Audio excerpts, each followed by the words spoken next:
Alors bonjour et bienvenue dans cette deuxième vidéo qui a donc pour objet le paramétrage du tour avant de s'en servir. Alors cette vidéo est facultative parce que normalement il est déjà paramétré en usine, les valeurs sont normalement à peu près bonnes, mais si jamais vous voulez tout remettre depuis zéro, cette vidéo vous sera fortement utile. Alors pour tout paramétrer, vous avez deux menus, donc le menu valeur par défaut et le menu paramètres. Donc paramètres, ça va être tout ce qui va être les paramètres fixes qui vont être utilisés pendant la coupe, dont par exemple la vitesse du moteur, la vitesse d'avance, les décalages de jantes, etc. Et le menu valeur par défaut, va vous permettre de choisir les valeurs qui vont s'afficher au démarrage du tour. À noter que les valeurs qui seront choisies par défaut, pour les appliquer, il faudra donc redémarrer votre tour.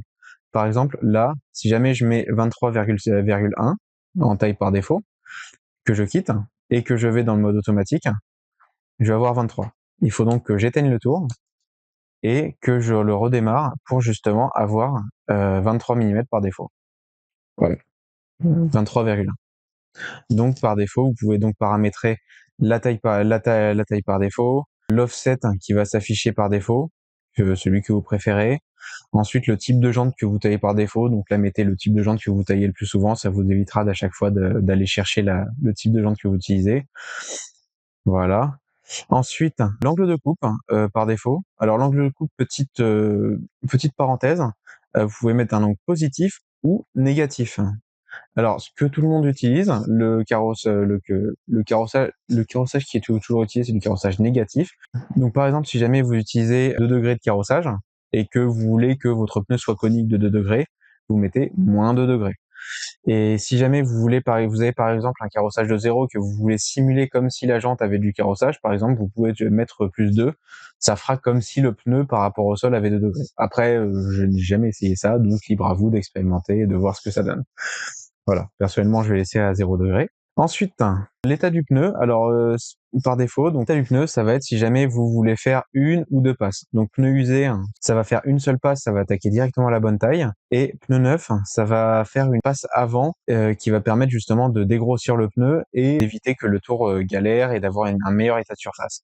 Donc utilisé par défaut, l'option pneu usé va très bien, mais vous pouvez utiliser l'option pneu neuf si jamais vous prenez une grosse passe ou alors sur des pneus qui sont particulièrement épais. Je pense par exemple aux mousses quand ils n'ont pas encore été taillés. Ensuite, la taille des rainures par défaut, donc ça c'est comme la taille par défaut, mais pour le menu rainure. Là, c'est la première rainure par défaut, donc ça je vous expliquerai tout dans la vidéo sur les rainures. Pareil. Et le rayon défaut, ça je vous expliquerai donc la vidéo sur les rayons aussi. Et une fois qu'on a défini le rayon, ça revient à la première valeur, et pour quitter, on fait un appui lent, tout simplement. Ensuite, concernant les paramètres, on va pouvoir paramétrer la vitesse de la broche. Donc, cette valeur-là, en fait, c'est le signal PWM qui est envoyé au moteur. Donc, retenez simplement que plus c'est élevé, plus le moteur va vite, moins c'est élevé, plus le moteur ira lentement. Donc, vous pouvez utiliser le mode broche libre pour voir un peu, visualiser à quelle vitesse va le moteur, si jamais c'est trop ou pas assez. Donc, personnellement, je laisse sur 30, vous, ça sera potentiellement un peu moins. Bref, je vous invite à trouver vos réglages de coupe et à faire des essais. Ensuite, ça, c'est la vitesse du chariot. Alors, inversement par rapport au moteur, la vitesse du chariot, c'est un délai entre deux pas des moteurs. Alors, c'est des moteurs pas à pas, ils fonctionnent avec beaucoup de pas. Et entre deux pas, donc, va y avoir 2000 microsecondes. Donc, ça, c'est une valeur que plus vous augmentez, plus ça ira lentement, et plus vous la diminuez, plus ça ira vite. Donc, je vous invite à mettre une valeur pas trop élevée, parce que si jamais vous voulez pas forcément que votre pneu finisse en charpier. N'augmentez pas trop cette valeur, sinon le tournage prendra 20 ans, et c'est pas non plus le but. Ensuite, ça c'est la largeur de la lame. Alors vous, normalement, vous avez une lame de 0,5. Comme j'ai dit, ça c'est un tour qui sert à faire des essais et tout. Donc là, vous pouvez la paramétrer au centième de millimètre. Personnellement, j'ai une lame de 0,75, je laisse comme ça. Ensuite, la référence de la calibration. Alors cette distance-là, c'est la distance qui est entre l'autre côté du support moteur et la lame. Cette distance-là, elle peut être à varier suivant comment a été sertie la lame en cuivre et la dimension réelle de votre pneu. Donc cette référence qui sert à la calibration du tour, elle est très importante parce qu'en fait, elle va tout simplement définir la précision du diamètre de tournage que vous demandez. Si elle est mal renseignée, il y aura une grande différence entre ce que vous mesurez et ce que vous avez taillé. Je vous conseille de la régler et il y aura une vidéo spécialement dédiée à son réglage. Ensuite, il y a donc la référence du déport. Alors, la référence du déport, ça va donc être la distance entre le point 0 du tour, qui est à peu près ici, quand il vient toucher la lame, et le 0 de la jante. Donc là, par exemple, c'est une jante en 0, donc ça veut dire que entre le 0 à cet endroit-là et la jante, il y a 6,2 mm. Donc ça, vous pouvez aussi l'augmenter ou la diminuer. Et justement, il y a plusieurs références, parce qu'en fait, chaque référence concerne un profil en particulier.